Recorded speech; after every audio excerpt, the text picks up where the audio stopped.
अक्टूबर 22, 1993 एक ऐसी संस्था की स्थापना हुई जिसने ग्रामीण स्तर पर भूमिहीन छोटे किसानों, विशेषतः महिलाओं के सामाजिक और आर्थिक उत्थान का बीड़ा उठाया। इफ्को द्वारा स्थापित इस संस्था का नाम है IFFDC यानी Indian farm forestry development cooperative limited.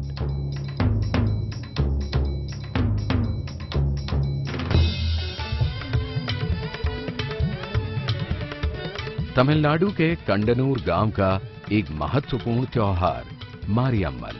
मारी का अर्थ है पानी और इस त्योहार को मनाने का मुख्य उद्देश्य है देवी से पानी के दान का आग्रह करना। तमिलनाडु के विख्यात कवि तिरुवल्लुवर ने अपनी रचना तिरुकुरल में कहा है, अगर पानी नहीं है तो जीवन भी नहीं है। तमिलनाडु का जो शिवगंगा जिला है, इसकी एक पहचान है कि यहाँ पे सबसे ज़्यादा तालाब हैं। करीब 400 से ज़्यादा तालाब इस जिले में उपलब्ध हैं। यही तालाब जो किसान हैं यहाँ के, उनके लिए फसलों की जीवन रेखा है। पिछले करीब 30 से 50 साल तक इन तालाबों को गहरीकरण नहीं किया गया है, जिससे उनकी जलधारण क्षमता कम हो गई है। இந்த மாவட்டத்தை தேர்ந்தெடுக்கிற முக்கியமான நோக்கம் என்னன்னு கேட்டிங்கன்னா, இந்த மாவட்டத்தை பொறுத்த வரைக்கும் இங்கே வந்து நீர் பிரச்சனை, அதாவது அதிகமான வறட்சியை தாங்குகின்ற பகுதி, அதிக மழை இல்லாத ஒரு பகுதி. வருஷத்துக்கு இங்கே 900 மில்லிமீட்டர் தான் மழையே பெய்யுது. மேலும் இந்த சிவகங்கை மாவட்டத்தில் விவசாயம் மழை பெஞ்சு ரொம்ப கூடிய கம்மாய்களையும் ஏரிகளையும் நம்பி தான் இருக்குது. இந்த ஏரிகளையும் கம்மாய்களையும் பல காலமாக தூர் எடுக்காததுனால பூரா மேடாகி போச்சு. அப்படின்னா என்ன அர்த்தம்னா, பெய்கிற மழை தண்ணியை பிடிச்சி வைக்கக்கூடிய கெப்பாசிட்டி அதுக்கு இல்லை. அதனால தண்ணி பூரா வெளியே ஓடி போச்சு. इन्हीं कारणों को सामने रख इफ्को से आर्थिक सहायता प्राप्त कर IFFDC ने वर्ष 2007-2008 में एक समन्वित ग्रामीण विकास योजना शुरू की, जिसका नाम रखा शिवगंगा। यहाँ के सूखे हुए तालाबों को गहरा कर उनकी जल धारण क्षमता को बढ़ाने का काम इस योजना का मुख्य उद्देश्य था। रहीमदास जी ने सही कहा है कि रहीमन पानी राखिए, बिन पानी सब सून, पानी गए न उबरे, मोती मानुष चून।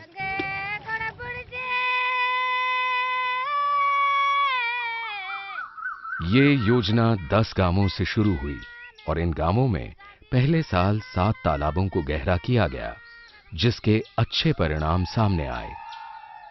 पहली फसल की सिंचाई के बाद भी काफी मात्रा में पानी बच गया। जहाँ पे तालाब का स्रोत हो गया है, वहाँ पे 4 साल बाद पुनः वहाँ पे फसल पुनर्जीवित हो रही है। किसानों को एक फसल से 2 फसल पे शिफ्ट हो रहे हैं। एक उनका कृषि पद्धति चेंज हो रही है, वो धान से मक्का पे आ रहे हैं, मक्का से मूंगफली पे जा रहे हैं, मूंगफली से वो सब्जी पे जा रहे हैं। इस तरह से इसका एक व्यापक असर दिखाई दे रहा है। என்னுடைய வில்லேஜ் வந்து தம்பிபுரம் வில்லேஜ். என்னோட வில்லேஜில் வந்து 5 வருஷத்துக்கு முன்னாடி வந்து முதல் கிராப் தான் போட்டுக்கிட்டு இருந்தாங்க. செகண்ட் கிராப் ஆரம்பித்து அவங்களுக்கு வந்து தேவையான உரங்கள் வந்து 50% நாங்கள் கொடுத்துருக்கோம். मित्रंगुड़ी गांव जो एक बहुत ही गरीब गांव है, जहां पे लोगों ने बताते हैं कि हमने 20 साल पहले मक्का देखा था गांव में। उस 20 साल की याद को ताज़ा करते हुए IFDC ने गत वर्ष मक्के की खेती शुरू कराई। 23 किसानों ने 6 एकड़ क्षेत्र में मक्के की खेती करी। उन्होंने मक्के का भुट्टा बेचा और उस भुट्टे से उन 23 किसानों को करीब 75,000 रुपए से अधिक का शुद्ध लाभ हुआ।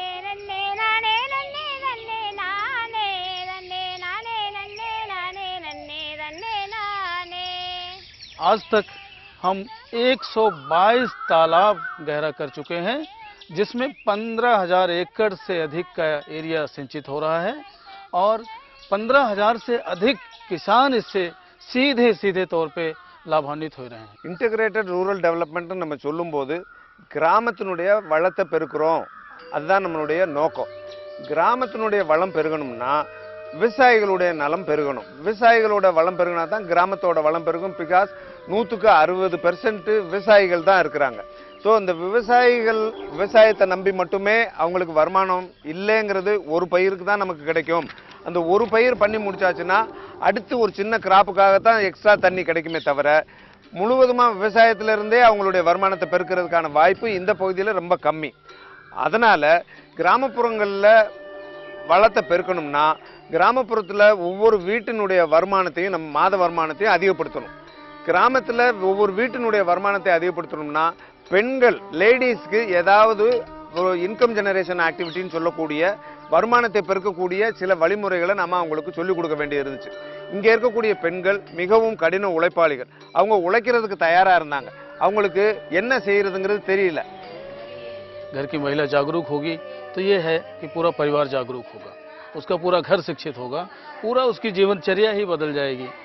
तो इस चीज़ को मद्देनजर रखते हुए आईएफडीसी ने इस क्षेत्र में अभी तक कुल 109 स्वयं सहायता समूह बनाए गए हैं, जिसमें 102 स्वयं सहायता समूह हमारे केवल महिलाओं के हैं, जिसमें हमारी करीब 1500 से अधिक महिलाएं इस स्वयं सहायता समूह से सीधे तौर पे जुड़ी हैं, जिनसे हमारे लोग सीधे तौर पे बात करते हैं। तमिलनाडु क्षेत्र में ज्यादातर किसानों के पास ज्यादा जमीन नहीं, 1 एकड़ 2 एकड़ ये बहुत छोटे छोटे टुकड़ों में होती हैं। एक्चुअली पैडी लगाने के लिए, धान लगाने के लिए बहुत छोटे छोटे टुकड़ों में विभाजित करते हैं, इसलिए बड़े ट्रैक्टर जो होते हैं यहाँ पे चल नहीं पाते हैं। इसलिए समूह सदस्यों ने परियोजना से एक पावर टिलर की डिमांड की, जिसमें संस्था ने उनको 25% भागीदारी पे एक पावर टिलर उपलब्ध कराया। அவங்களே போய் அலைஞ்சு ஐஎஃப்பிசிக்காரங்களே அவங்களே அலைஞ்சு மதுரையில் போய் இதை பர்ச்சேஸ் பண்ணி கொண்டு வந்து எங்களுக்கு வீட்டு வாசல்லே கொடுத்துருக்காங்க. அதையும் நாங்கள் ரொம்ப பெருமையாக நினைக்கிறோம். ரெண்டாவது அவங்க இந்த பேலன்ஸ் எங்களுக்கு 25% வாங்கினதுலேயும் பேலன்ஸ் இருக்குமான்னு கொண்டு வந்து திருப்பி ஒரு 3 ரூபா கொடுத்துருக்காங்க சார். அதையும் நாங்கள் ரொம்ப பெருமையாக நினைக்கிறோம். அப்புறம் இந்த எங்களுடைய கண்ட்ரோலில் இருக்கிற வந்து நாங்கள் ஒரு ஆம்பளை ஆள் நியமித்து ஒரு ஜென்ஸு நியமித்து இந்த பவர் டில்லரை கவனிச்சுக்கிறக்காக வச்சுருக்கிறோம். ஒன்லி வீக்லி ஒன்ஸ் வந்து நாங்கள் அசம்பிளியை கூடி எல்லாரும் இதை பற்றி விவாதித்து எங்களுடைய தீர்மானங்களை போட்டு இந்த காசு எவ்வளோ வந்திருக்குன்னு வரவு செலவு பார்த்து பேலன்ஸை பேங்க்கில் போட முடியும்னு இருக்கோம். இது மூலமாக வர வருமானத்தை வச்சு இன்னும் வண்டியெல்லாம் வாங்குவோம், இதை வந்து விரிவுபடுத்தணும், இந்த ஐஎஃப்பிசி வந்து பெருமையாக நினச்சி நாங்கள் ரொம்ப காலத்துக்கு விரிவுபடுத்திட்டு போகணுங்கிறது எங்களுடைய எண்ணம் சார். இது தவிர வீட்டுல பெண்கள் சமையல் பண்ண நேரம் போக மீதி நேரம் ஒரு நாளைக்கு கிட்டத்தட்ட ஒரு 6ல இருந்து 7 மணி வரைக்கும் அவங்க வீட்டுல சும்மா தான் இருக்கிறாங்க. அந்த மாதிரி நேரத்தை அவங்க பயன்படுத்தணுங்கிறதுக்காக அவங்களுக்கு டெய்லரிங் சொல்லி கொடுக்குறோம், தையல் பயிற்சி சொல்லி கொடுக்குறோம்.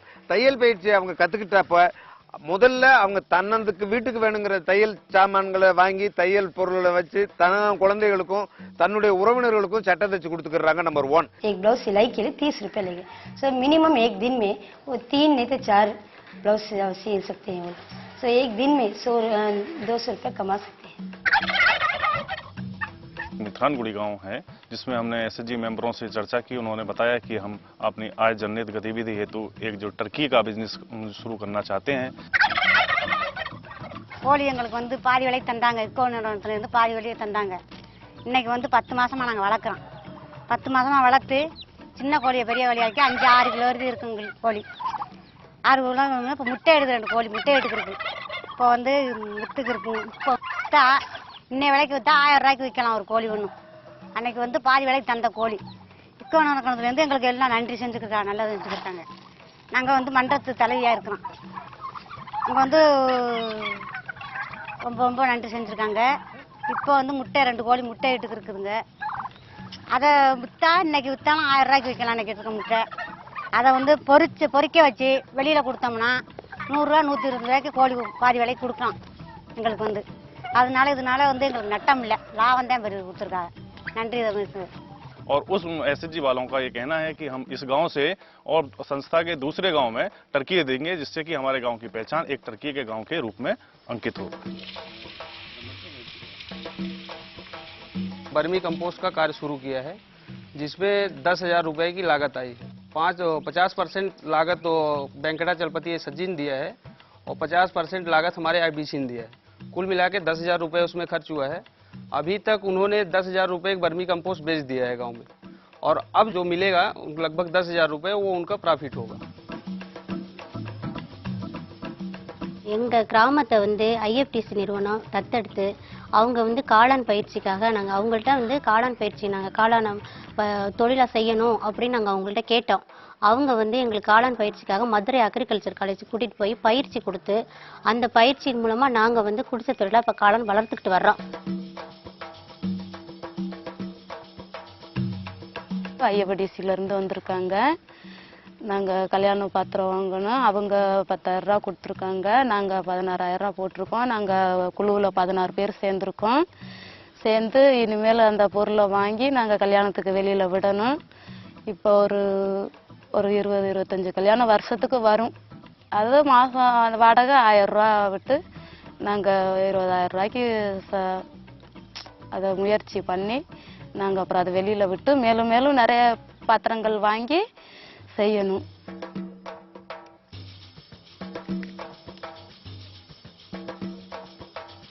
तो सबसे पहले हमने यहाँ पे 2 समूह का निर्माण किया था और उन 2 समूहों के माध्यम से मड पाट हमने प्रोवाइड कराया, जिससे उन्होंने थोड़े से ओनली 2 सेंट वो खेती करना शुरू किए। उसमें ब्रिंजल और टमाटर, उसमें उनको 2410 रुपए का शुद्ध लाभ मिला। इससे गांव वालों में इतना इंटरेस्ट हुआ कि गांव वाले सोचे कि इसमें पूरे में क्यों ना किया जाए, और आज उसमें 39 मेंबर काम कर रहे हैं। उसमें 9,000 के शुद्ध लाभ उनको मिल चुकी है। अभी भी सब्जी उसमें बिकने को काफी बाकी है। जो बैंगन है वो हम एक दिन में 30 केजी तक लेते हैं बैंगन, और जो भिंडी है, भिंडी भी ऐसे ही है, 20 किलो तक लेते हैं, और मिर्ची 10-15 किलो तक एक दिन के लिए लगता है। रोज आमदनी तो 1,000-2,000 तक आ जाता है, तो एक मेंबर को लगभग एक दिन में 200-300 तक के लिए पहुंच जाता है। वो पूरे समाज के लिए वो एक यहाँ पे एक मिसाल बन गया है कि जब महिलाएं 10,000 तक बेनिफिट कर सकती हैं, तो पुरुष जो बेरोजगार बेकार घूमते थे उनको आज एक सबक सीख मिल गई। वो अपने खेतों में जाकर के काम करते हैं। ஐஎஃப்டிசி நிறுவனத்தில் நாங்கள் இப்போ 10 மாசமா சேர்ந்துருக்கோம். அவங்க உங்கள் ஊரில் நிறையா புளியெல்லாம் காய்ச்சிருக்கு, எடுத்து நீங்கள் வியாபாரம் பண்ணானே அப்படின்னு கேட்டாங்க. சரின்னு நாங்கள் ஒரு 10,000 ரூபாய்க்கு ஒரு 65 மரம் எடுத்து இப்போ ஒரு 10 மரம் உழுப்பினோம். உழுப்பி 5,000 ரூபாய்க்கு விற்பனை பண்ணியிருக்கோம். இன்னும் 50 மரம் உழுப்பும் போது எங்களுக்கு ஒரு 25,000-30,000 எங்களுக்கு லாபம் வரும்னு எங்களுக்கு தெரியுது. இங்கே ஐஎஃப்டிசி ஆஃபீஸரை எங்களுக்கு ஊக்கப்படுத்தினாங்க. அதனால் இப்போ 20 கிராமத்துலேயும் ஒரு ஊருக்கு 5 குழு இருக்குது குறைஞ்சது. இருக்கும்போது எங்களுக்கு வந்து 20 ஊர்லேயும் 1000 குழு இருக்குது. 1000 பேர் இருக்கிறா. 1000 பேருக்கு எங்களுக்கு ஒரு ஆள் ஒரு 10 கிலோ வாங்கினாலும் எங்களுக்கு வந்து 10,000 கிலோ விற்பனை ஆகும். விற்றா அப்போ எங்களுக்கு நல்ல லாபம் கிடைக்கும்.